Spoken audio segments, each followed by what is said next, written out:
Salute സഹൃദയരെ. ഇന്ന് നിങ്ങൾ പലരും എന്നോട് ചോദിച്ചിട്ടുള്ള ഒരു കാര്യത്തെക്കുറിച്ചാണ് ഞാൻ സംസാരിക്കാം എന്ന് കരുതുന്നത്.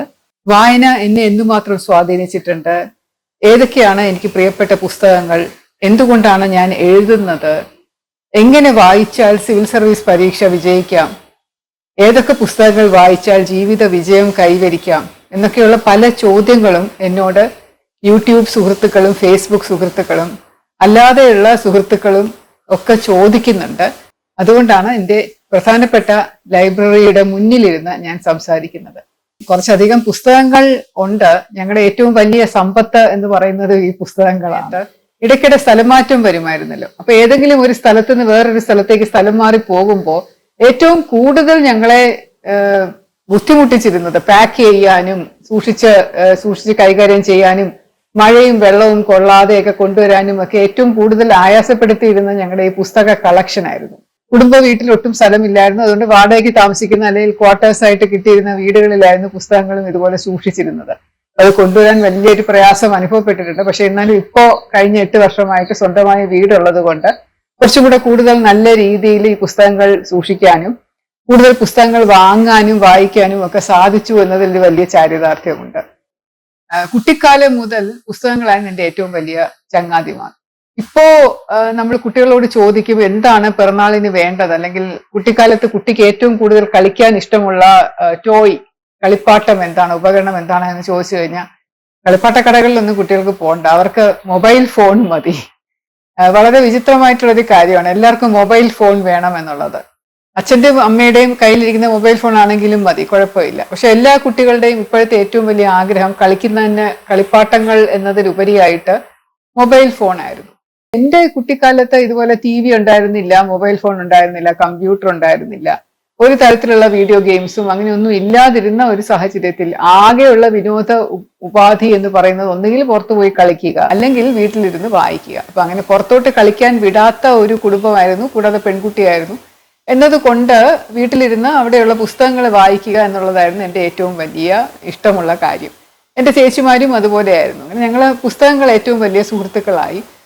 വീട്ടിൽ ഒരുപാട് മാഗസീൻസ് വരുത്തുമായിരുന്നു. പ്രമുഖ പത്രങ്ങളുടെ വിശേഷാൽ പ്രതികൾ വാങ്ങിക്കുമായിരുന്നു. അപ്പൊ അതിനകത്തൊക്കെ ഇഷ്ടംപോലെ വായിക്കാനും ഒക്കെ ഉണ്ട്, ആസ്വദിക്കാനുമുള്ള കഥകളും പടങ്ങളും ഒക്കെ ഉണ്ട്. പിന്നെ എല്ലാ വർഷവും ശിശുക്ഷേമ സമിതിയോ മറ്റോ പുറത്തിറക്കുന്ന സമ്മാനപ്പെട്ടി എന്ന് പറഞ്ഞ കുട്ടികളുടെ 10 പുസ്തകങ്ങൾ അടങ്ങിയ ഒരു ബോക്സ്ഡ് എഡിഷൻ ഉണ്ടാവും. സമ്മാനപ്പെട്ടി അച്ഛൻ വാങ്ങിച്ചു തരും ഞങ്ങൾക്ക്. അത് ഭയങ്കര ഇഷ്ടമുള്ളൊരു കാര്യമായിരുന്നു, ഒരു എക്സൈറ്റ്മെന്റ് ആയിരുന്നു. ഓണത്തിനോടനുബന്ധിച്ചാണ് ഈ സമ്മാനപ്പെട്ടി പുറത്തിറങ്ങുന്നത്. ഒരു ഓണസമ്മാനം എന്നുള്ള നിലയ്ക്ക് അത് കൊണ്ടു തരുമ്പോൾ വലിയ ഇഷ്ടമായിരുന്നു വായിക്കാനായിട്ട്. അതിനകത്ത് നല്ല നല്ല പടങ്ങൾ, ആ പുസ്തകത്തിന്റെ മണം, പുതിയതായിട്ട് കിട്ടുന്ന ബുക്കിന്റെ ഒരു മണമൊക്കെ ഉണ്ടല്ലോ, അതൊക്കെ വലിയ ഇഷ്ടമായിരുന്നു. അതിനുശേഷം പിന്നെ പതുക്കെ വലിയ വലിയ പുസ്തകങ്ങളിലോട്ട് കയറി തുടങ്ങി. ഇപ്പൊ എൻ്റെ ഈ വായനയിലൂടെയുള്ള ഒരു സാഹിത്യ യാത്ര അല്ലെങ്കിൽ ഒരു ജീവിത യാത്ര എന്ന് പറയുന്നത് വളരെ വളരെ ഇൻട്രസ്റ്റിംഗ് ആയിട്ടുള്ള ഒരു യാത്രയായിരുന്നു. എനിക്ക് വലിയ ഇഷ്ടമാണ് അതിനെപ്പറ്റിയൊക്കെ ആലോചിക്കാൻ. അപ്പൊ തീരെ കുട്ടിയായിരിക്കുമ്പോൾ തന്നെ പല പല കാര്യങ്ങളും ഞാൻ ചിന്തിക്കുകയും അതിനെപ്പറ്റി ആലോചിച്ചുകൊണ്ട് കിടക്കുകയും കഥകൾ മെനയുകയൊക്കെ ചെയ്യുന്ന വലിയൊരു ഇഷ്ടമുള്ള കാര്യമായിരുന്നു. അപ്പൊ കുട്ടി എനിക്കൊന്ന് 3 വയസ്സോ 4 വയസ്സോ ഉള്ളപ്പോൾ ഞാൻ ഉണ്ടാക്കിയ ഒരു കഥ എന്ന് പറയുന്നത് ഇപ്പോഴും എനിക്ക് നല്ല ഓർമ്മയുണ്ട്. അന്ന് കാഴ്ചബംഗ്ലാവിൽ ആദ്യമായിട്ട് പോയിട്ട് വന്നിട്ടുള്ള സമയമായിരുന്നു. അവിടെ കുറെ മൃഗങ്ങളെ കണ്ടതിന്റെ കൂട്ടത്തിൽ ഒരു ഹിപ്പോപ്പൊട്ടാമസിനെയും റൈനോസറസിനെയൊക്കെ കണ്ടു. അപ്പൊ ഞാൻ പറക്കാൻ പറ്റുന്ന ഒരു റൈനോയെയാണ് എൻ്റെ ഭാവനയിൽ ഉണ്ടാക്കിയെടുത്തത്. അതായത് അതിന്റെ വാലിങ്ങനെ നീണ്ടു കിടക്കുകയും അതിനകത്തൂടെ ഒരു ചെറിയ പടികൾ, വലുതാണ് റൈനോസറസ്, പടികളിലൂടെ കയറി വാലിൽ കൂടെ കയറി അതിൻ്റെ അകത്ത് പോകുമ്പോൾ വിശാലമായ വലിയൊരു സ്ഥലമുണ്ട്. അവിടെ കട്ടില്, മേശ, എല്ലാം സാധനങ്ങൾ, കഴിക്കാനുള്ള സാധനങ്ങളൊക്കെ ഉണ്ട്. അപ്പൊ അതിൻ്റെ ഒരു ബട്ടൺസ് ഞെക്കിക്കഴിഞ്ഞാൽ അത് പറന്നു പോകും, ബലൂൺ പോലെ. അപ്പൊ നമുക്ക് അതിനകത്ത് കയറി പറന്ന് പല സ്ഥലങ്ങളിൽ പോകാനും ഇറങ്ങാനും അതിനകത്ത് ജീവിക്കാനും അതിനകത്തിരുന്ന് കുറെ പുസ്തകങ്ങൾ വായിക്കാനും ഒക്കെയുള്ള ഒരു ഇമാജിനേഷൻ, അങ്ങനെ ഒരു ഭാവനയിൽ ഞാനൊരു കാര്യം കണ്ടിട്ട് അതുപോലെ നമുക്കൊരു സാധനം ഉണ്ടായിരുന്നെങ്കിൽ എന്ത് നല്ലതായിരുന്നു എന്ന് ഞാനിങ്ങനെ ആലോചിക്കാറുണ്ടായിരുന്നു. പിന്നെ ചില സ്വപ്നങ്ങൾ വളരെ ക്ലിയർ ആയിട്ട് ഞാൻ കാണുകയും ഉണരുമ്പോൾ ഈ സ്വപ്നങ്ങളെല്ലാം ഓർത്തിരിക്കുകയും ചെയ്യുമായിരുന്നു. 5 വയസ്സോ മറ്റോ ഉള്ളപ്പോൾ ഞാൻ കണ്ട ഒരു സ്വപ്നം ചേച്ചി കൂടെ സഹായിച്ച് ഞാനൊരു ചെറിയ ഒരു പുസ്തക രൂപത്തിൽ അത് എഴുതിയിട്ട് അതിനകത്ത് എൻ്റെ സ്കൂളിൽ പഠിച്ച കുട്ടികളും ഞാനും ഒക്കെ ആയിട്ട് ചേർന്ന് ഒരു സ്ഥലത്ത് പോകുമ്പോൾ അവിടെ വെച്ച് കണ്ട കുറെ കാര്യങ്ങളെ കുറിച്ചിട്ടും ഒരു ക്വിസ് കോമ്പറ്റീഷൻ നടന്നതും അതിനകത്ത് ചോദ്യങ്ങൾ ചോദിച്ചപ്പോൾ ഉത്തരം പറഞ്ഞതും ഒക്കെ ആയിട്ട് ഒരു നല്ലൊരു കഥ പോലെ എഴുതി അതൊരു പുസ്തകമായിട്ട് അത് കുറേ നാൾ ഞാൻ കൈ വെച്ചുകൊണ്ടിരുന്നു. പിന്നീട് അതിപ്പോ എവിടെ പോയി എന്ന് എനിക്കറിയില്ല. കാരണം ഒരു ട്രാൻസ്ഫറിന്റെ സമയത്ത് എനിക്ക് തോന്നുന്നു എറണാകുളത്ത് തിരുവനന്തപുരത്തോട്ട് എവിടെയോ വന്ന ഒരു നീണ്ട യാത്രയുടെ ഇടയിൽ ഭയങ്കര മഴയത്തായിരുന്നു ട്രാൻസ്ഫർ ചെയ്തത്. അപ്പൊ ലോറിക്കകത്ത് നമ്മൾ എല്ലാം കൂടെ വെച്ച് സാധനങ്ങളെല്ലാം വെച്ച് ബുക്കുകളും എല്ലാം വെച്ച് പൊതിഞ്ഞ് കെട്ടി നമ്മൾ വലിയ ടാർപോളിൻ ഇട്ട് കൊണ്ടുവന്നെങ്കിലും അവര് ലോറി മഴയത്ത് എവിടെയോ നിർത്തിയിട്ട് ആ ടാർപോളിന്റെ പൊളിഞ്ഞിരുന്ന ഭാഗത്തൂടെ വെള്ളം മൊത്തം അകത്ത് കയറി. എന്റെ കുറേ ബുക്കുകളും കുറെ ഫയലുകളും ഞാൻ എഴുതിയ കുറെ കഥകളും പിന്നെ മാഗസീൻസും എല്ലാം നശിച്ചു പോയി. അപ്പൊ അത് വെയിലത്തിട്ടൊക്കെ ഉണക്കിയെടുത്തെങ്കിലും അതങ്ങനെ പൊടിഞ്ഞ് അങ്ങനെ കഷ്ണം കഷ്ണമായിട്ട് പൊടിഞ്ഞു പോയതുകൊണ്ട് വലിയൊരു നഷ്ടമായിരുന്നു അത്. കുറെ ബുക്കുകളും അങ്ങനെ നശിച്ചു പോയി. സ്കൂളിൽ പഠിക്കുമ്പോഴും ഞങ്ങളുടെ എക്സ്ട്രാ കരിക്കുലർ ആക്ടിവിറ്റീസിന്റെ ഒരു ക്ലാസ് ഉണ്ട്, ECA എന്ന് പറയും, എക്സ്ട്രാ കരിക്കുലർ ആക്ടിവിറ്റീസ് ക്ലാസ്. ആ ക്ലാസിന്റെ സമയത്ത് ടീച്ചർമാര് കുട്ടികളെ ഓരോരുത്തരെ വിളിക്കും കഥ പറയാൻ, പാട്ട് പാടാൻ, കവിത വായിക്കാൻ എന്നൊക്കെ പറഞ്ഞ് എന്തെങ്കിലുമൊക്കെ അറിയാവുന്ന കാര്യങ്ങൾ ചെയ്യും. അപ്പൊ ഞാനിങ്ങനെ ഉണ്ടാക്കി കഥകൾ പറയും. എനിക്കിഷ്ടമായിരുന്നു ഉണ്ടാക്കി കഥ പറയാനായിട്ട്.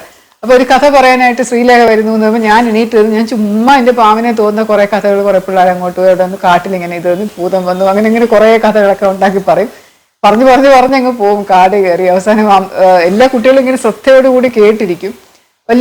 ഞാനിങ്ങനെ ആക്ടൊക്കെ ചെയ്ത് ഇങ്ങനെ പറയുമായിരുന്നു. അവസാനം പണി അടിക്കുമ്പോൾ ടീച്ചർ പറയും എന്തൊരു കഥയായത്, എവിടെന്നെങ്കിലും വായിച്ചതാണോ അതോ ഉണ്ടാക്കിയതാണോ എന്നൊക്കെ ചോദിക്കും. ഇപ്പൊ കാരണം തുടങ്ങുന്നിടത്തായിരിക്കത്തില്ല ചിലപ്പോൾ തീരുന്നത്, എവിടെയെങ്കിലും ചെന്നങ്ങ് നിർത്തുമായിരുന്നു. അപ്പൊ അങ്ങനെയുള്ള പക്ഷെ കുട്ടികൾക്ക് വലിയ ഇഷ്ടമായിരുന്നു കേൾക്കാൻ. അവർ പലപ്പോഴും പറയും പറ കഥ പറയും എന്നൊക്കെ പറയുമായിരുന്നു. അങ്ങനെ കുട്ടിക്കാലത്തെ വായനയിൽ നിന്ന് തുടങ്ങി മലയാളം പുസ്തകങ്ങളും മലയാള നോവലുകളും ചരിത്ര നോവലുകളും അങ്ങനെ എല്ലാം വായിച്ചിട്ടുള്ള ബുക്കുകളുടെ പേര് പറഞ്ഞു കഴിഞ്ഞാൽ അത് വേറൊരു എപ്പിസോഡായിട്ട് ചെയ്യേണ്ടിയിരിക്കുന്നു. ഇഷ്ടമുള്ള എഴുത്തുകാരാരാണെന്ന് ചോദിച്ചാൽ പറഞ്ഞു കഴിഞ്ഞാൽ അതിനും ഭയങ്കരമായിട്ട് ഒരുപാട് വലിയ നീണ്ട ലിസ്റ്റുണ്ട്. വൈക്കം മുഹമ്മദ് ബഷീറാണ് എൻ്റെ ഏറ്റവും പ്രിയപ്പെട്ട മലയാള എഴുത്തുകാരൻ.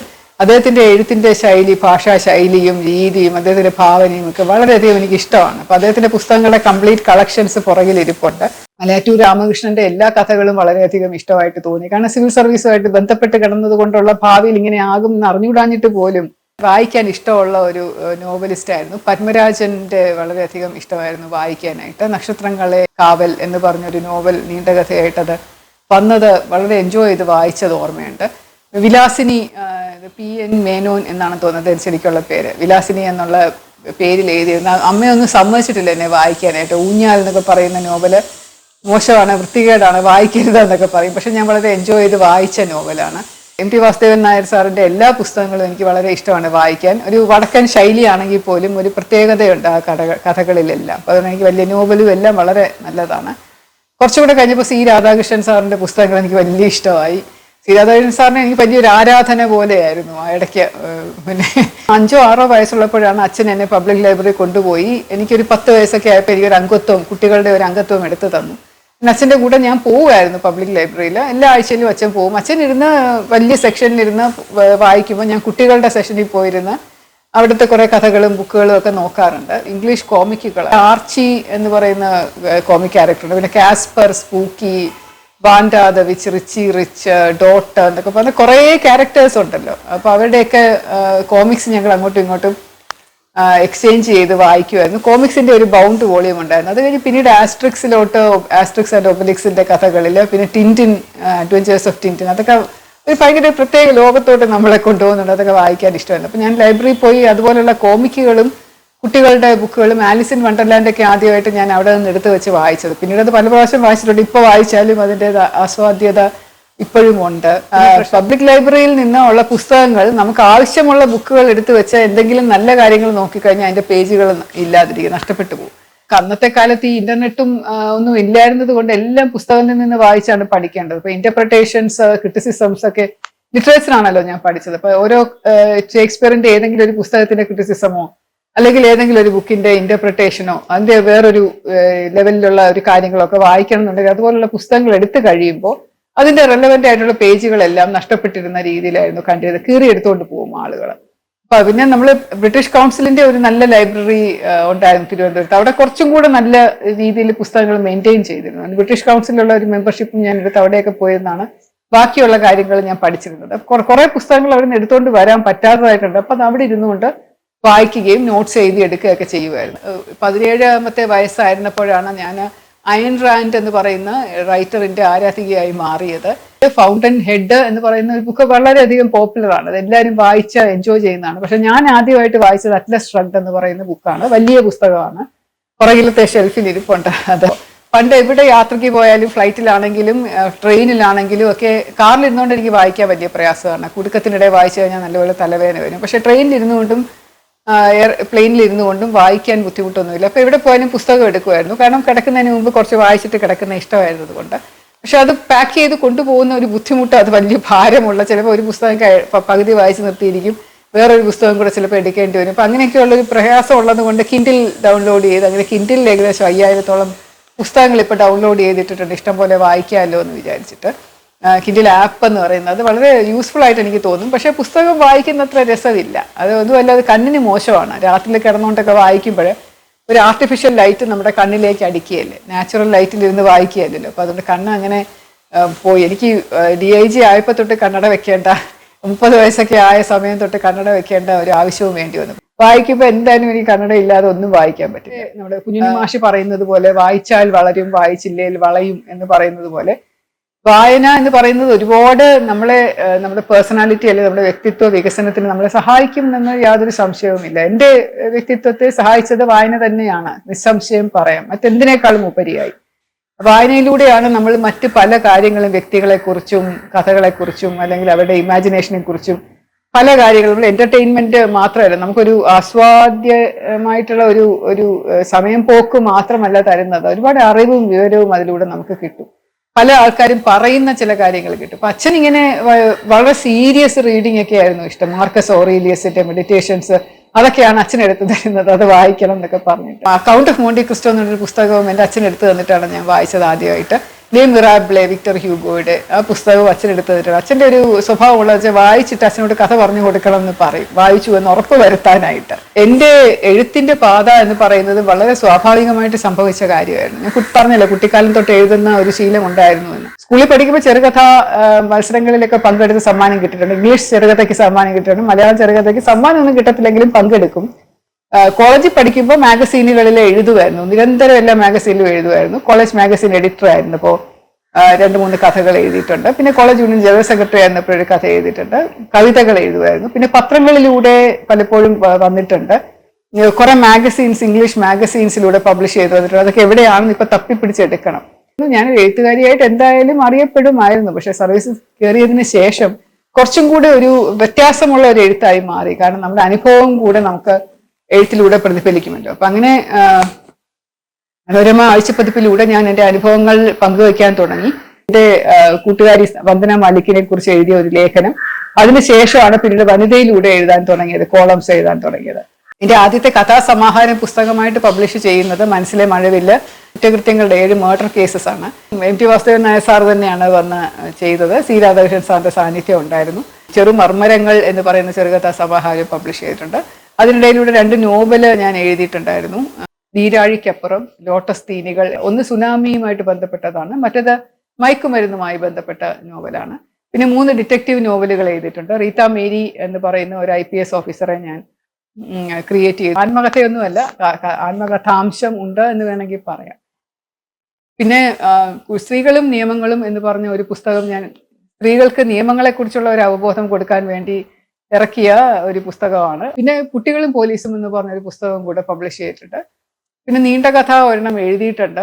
കുറെ ചെറുകഥകൾ അല്ലാതെയും എഴുതി പല പല മാഗസീനുകളിലായിട്ടും വാർഷിക പതിപ്പുകളിലായിട്ടും ഒക്കെ പബ്ലിഷ് ചെയ്ത് വന്നിട്ടുണ്ട്. വിവാഹം സ്വർഗത്തിൽ എന്നുള്ള ചെറുകഥ 25 എപ്പിസോഡുള്ള ഒരു സീരീസ് ആയിട്ട് ഏഷ്യാനെറ്റിലൂടെ വന്നിട്ടുണ്ട് ഒരിക്കൽ. അത് പിന്നീട് ഞാൻ ചിലപ്പോൾ എൻ്റെ ആത്മകഥാംശ രൂപത്തിൽ എഴുതുമായിരിക്കാം, ചിലപ്പോൾ അത് നോവലായിട്ട് വരുമായിരിക്കാം, എന്തെങ്കിലും രീതിയിൽ ചെയ്യുമായിരിക്കും, എനിക്കറിയില്ല. എഴുതാതിരിക്കാൻ പറ്റില്ല.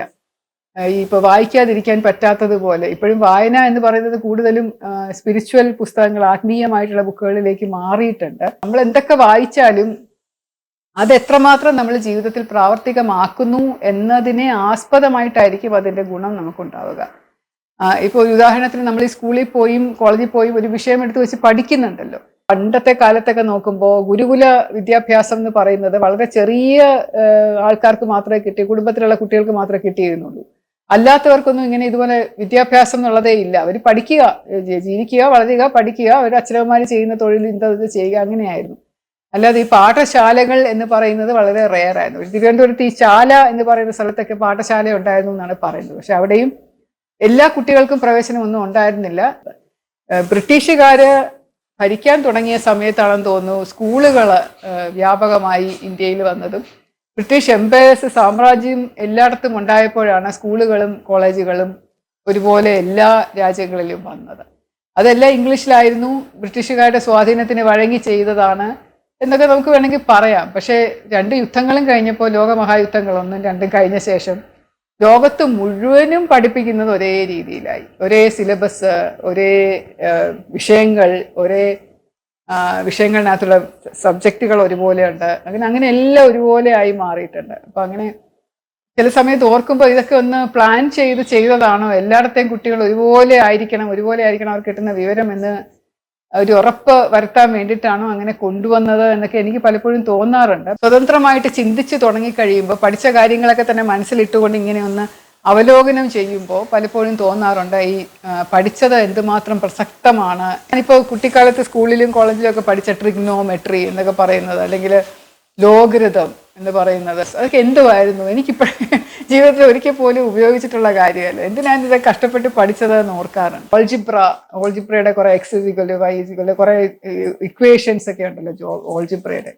അതുകൊണ്ടൊന്നും ഒരു ഗുണവും എനിക്ക് ജീവിതത്തിൽ ഇതുവരെ ഉണ്ടായിട്ടില്ല. പക്ഷെ പിള്ളേർ പഠിച്ചില്ല എന്നുണ്ടെങ്കിൽ അവരെ വളരെയധികം ബുദ്ധിമുട്ടിച്ച് പഠിപ്പിക്കുന്ന കാര്യങ്ങളാണ് ഇതൊക്കെ. ഇപ്പൊ പഠിക്കുന്ന കാര്യങ്ങൾ, അല്ലെങ്കിൽ നമ്മുടെ അറിവുള്ള കാര്യങ്ങൾ നമ്മൾ പ്രാവർത്തികമാക്കുമ്പോഴാണ് അതിന്റെ ഗുണം വരുന്നത്. സാമ്പാർ ഉണ്ടാക്കാൻ അറിയാമെന്ന് പറഞ്ഞുകൊണ്ടിരുന്നാൽ പോരല്ലോ, അത് ഉണ്ടാക്കി അത് നമ്മൾ സ്വയം കഴിക്കുമ്പോഴും മറ്റുള്ളവർ കൊടുക്കുമ്പോഴും കിട്ടുമ്പോഴാണ് അത് ശരിക്കും വിദ്യ എന്ന് പറയുന്നത് ഫലവത്താകുന്നത്. അപ്പൊ നമ്മളൊരു നിയമം അറിഞ്ഞിരുന്നാൽ, ആ നിയമം അല്ലെങ്കിൽ നിയമത്തെക്കുറിച്ച് പഠിച്ചു കഴിഞ്ഞാൽ ഒരു അവസരം വരുമ്പോൾ അത് നമ്മുടെ ഒരു കയ്യിലൊരു ആയുധമായിട്ട് ഇരിക്കണം. നമുക്ക് ആ അറിവ് നമ്മൾ ഉപയോഗിക്കണം. കരാട്ടെ, അൺആംഡ് കോമ്പാറ്റ്, അതൊക്കെ പഠിച്ചു കഴിഞ്ഞാൽ നമ്മളത് പഠിച്ചു എന്നുള്ളതല്ലാതെ ആരെങ്കിലും നമ്മൾ അറ്റാക്ക് ചെയ്യാൻ വന്നാൽ അത് സഹിച്ചോട് ഓടി പേടിച്ച് അരണ്ടിരുന്ന് കഴിഞ്ഞാൽ അതുകൊണ്ട് പഠിത്തം കൊണ്ട് ഗുണമില്ലല്ലോ. നമ്മൾ തിരിച്ച് പ്രതിരോധിക്കണം, പ്രതികരിക്കണം. അറിയാവുന്നത് വെച്ചുകൊണ്ട് അടിക്കുകയൊക്കെ ചെയ്തു കഴിഞ്ഞാൽ അതുകൊണ്ട് ഗുണമുണ്ട്. അപ്പൊ അങ്ങനെ എന്ത് പഠിച്ചാലും അല്ലെങ്കിൽ എന്ത് വായിച്ചാലും ആ വായന കൊണ്ട് നമുക്ക് എന്ത് ഗുണമാണ് ഭാവിയിൽ ഉണ്ടാവുക, അതുകൊണ്ടുള്ള അറിവ് നമ്മളെ എന്തുമാത്രം വ്യത്യാസമുള്ള ഒരു വ്യക്തിയാക്കും. അതാണ് ഏറ്റവും വലിയ പ്രധാനപ്പെട്ട വായനയുടെ ഒരു വസ്തുത എന്ന് പറയുന്നത്. വായന എനിക്ക് തന്നിരിക്കുന്ന ഒരു വ്യക്തിത്വ വികസനം എന്ന് പറയുന്നത്, ഞാൻ നേരത്തെ പറഞ്ഞതുപോലെ ഒരുപാട് പുസ്തകങ്ങളിലൂടെ എനിക്ക് കിട്ടിയ അറിവുകളുണ്ട്. അത് നമ്മൾ പ്രാവർത്തികമാക്കാൻ ശ്രമിക്കുമ്പോൾ, ഇപ്പം എന്നെക്കുറിച്ചുള്ള എൻ്റെ അവബോധം വളർത്തിയെടുക്കുമ്പോൾ, അതിൽ നിന്ന് ആലോചിക്കുമ്പോൾ, ചിന്തിക്കുമ്പോൾ, സ്വന്തമായിട്ടൊരു വീക്ഷണം ഉണ്ടാകുമ്പോൾ നമ്മുടെ പേഴ്സണാലിറ്റി, വ്യക്തിത്വം എന്ന് പറയുന്നത് തീർച്ചയായിട്ടും ഒരു വഴിത്തിരിവായിട്ട് മാറുന്ന ഒരു അവസരമുണ്ടാകും. പലപ്പോഴും നമ്മൾ കണ്ടിട്ടുണ്ട്, ഒരു സിനിമയിൽ ഒരു കഥാപാത്രം നിരന്തരം ചെയ്യുന്ന ഒരു വ്യക്തി ജീവിതത്തിൽ ആ കഥാപാത്രമായിട്ട് മാറുന്ന പോലെ നമുക്ക് തോന്നും. അപ്പൊ ആ ഒരു രീതി വായനയിലൂടെയും ചിലപ്പോൾ നമുക്ക് കിട്ടിയേക്കാം എന്ന ഒരു ചിന്ത പലപ്പോഴും എനിക്ക് തോന്നിയിട്ടുമുണ്ട്. എഴുത്തിനെയും എൻ്റെ വായന സ്വാധീനിച്ചതിൽ ഉപരിയായി എൻ്റെ അനുഭവങ്ങളും എൻ്റെ ഇമാജിനേഷനും ഭാവനാ വിലാസങ്ങളുമാണ് കൂടുതലായിട്ട് എന്നെ എഴുത്തിനെ സ്വാധീനിച്ചിട്ടുള്ളത്. പക്ഷെ എന്നാലും ആ ഒരു വായനയുടെ ലോകം, പുസ്തകങ്ങളുടെ ലോകം എന്ന് പറയുന്നത് വളരെ നല്ല ഒരു ലോകമാണ്.